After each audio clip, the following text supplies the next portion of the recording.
Today I'm going to show you two really good appetizers for New Year's Eve or anytime. Okay guys, here we go.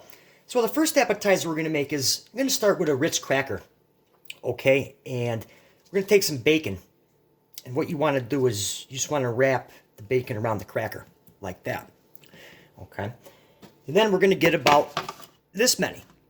All right, now if I was making these for New Year's Eve, believe me, I would make 50 of these. They may not look like much, but I guarantee you these are highly addictive.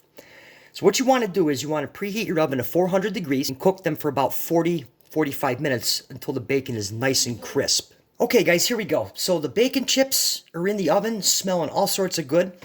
And what we're going to make now is a buffalo chicken dip, all right? Here I have my KitchenAid, and you can mix it by hand, but I really like using the KitchenAid sometimes. So to that, we're going to add some shredded chicken. You can use rotisserie chicken, that works out pretty well. All I did was boil the chicken breast, and once it cooled down, shredded it.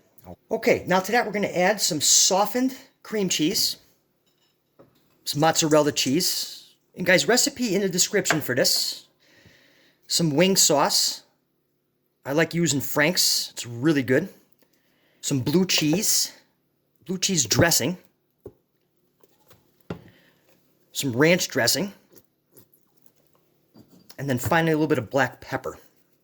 Okay, so we'll get the paddle on here and get this mixed up. Okay guys, so the paddle's on there. We're just going to get this in here. Make sure we lock it up. We're just going to give it a quick little mix. It takes a couple minutes. These KitchenAids are great. If you don't have one, I strongly suggest investing in one. They last a lifetime.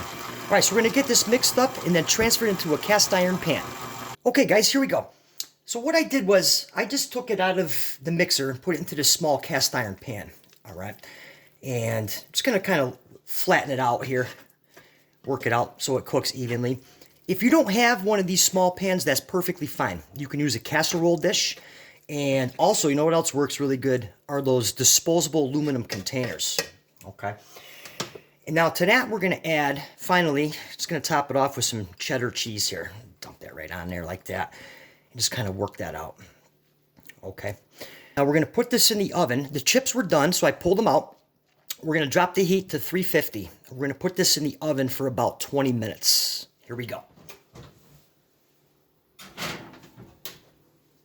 Okay guys, so while the buffalo chicken's cooking, I have a bonus appetizer here for you. All right, I mean, hey, everything's better in threes. So here I have some hard salami. All right, what we're going to do is we're just going to layer out this salami right on this sheet pan here. And you want to talk about an addictive appetizer. Oh boy. All right, so what we'll do is we'll cook these same temperature as the buffalo chicken dip for about 10 minutes. Okay guys, so it's been about 20-25 minutes and our buffalo chicken dip's done. Bonus salami chips were done. I just pat them dry with a paper towel.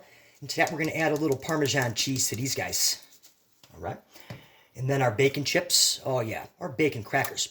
So what we're going to do is, you want to let this cool down before you dive into it. Okay. Let it cool down for a few minutes, and then we'll get right in there. And guys, if you like this video so far, be sure to hit that subscribe button. Okay, guys, here we go. So I let the dip cool down for a little bit. All right. And I've got the bacon crackers right here, bacon chips. All right, so let's get into this here real quick. Oh, does this sure smell good? Let's give it a taste test here.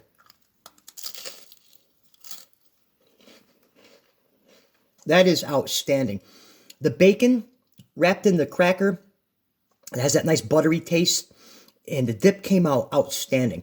Not too hot, not too spicy, came out great. Guys, I really hope you like this recipe. Drop me a comment. Let me know what you think. And for another recipe, be sure to check out the video that's on your screen right now. I'll catch you right here next time. Today I'm going to show you two really good New Year's Eve. I keep stumbling on my words.